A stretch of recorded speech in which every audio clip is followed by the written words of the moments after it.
আমি ওই চরণের দাসের যোগ্য নই, নইলে মোর দশা কি এমন হয় দয়াল, নইলে মোর দশা কি এমন হয়।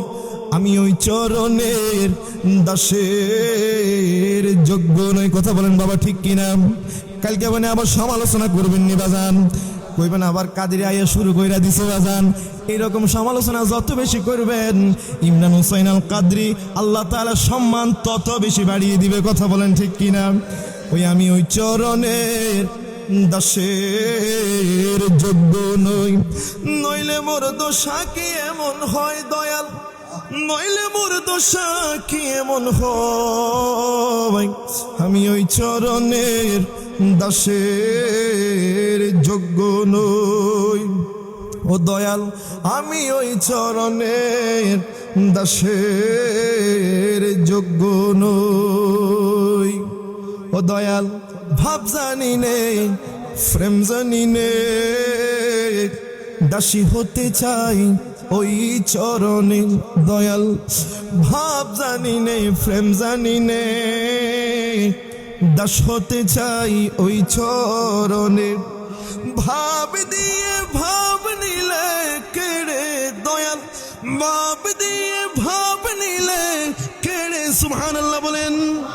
সে যে রাঙ্গা চরণ পায়, সে যে রাঙ্গা চরণ পায়।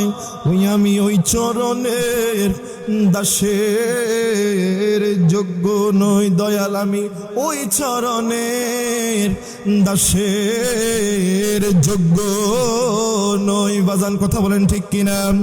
ওলি আল্লাহর সোহবত দরকার আছে না নাই? ওলি আল্লাহর সোহবত যদি আপনার ভিতরে থাকে আল্লাহ আপনার প্রিয় হয়ে যাবে। আর আল্লাহ যদি আপনার প্রিয় হয়ে যায় 8টি জান্নাত আপনার জন্য খোলা হয়ে যাবে। সুবহানাল্লাহ পড়েন। মনে রাখবেন, আমার আল্লাহ হচ্ছে রহমান, তিনি হচ্ছে রহিম, তিনি কুদ্দুস, তিনি জব্বার।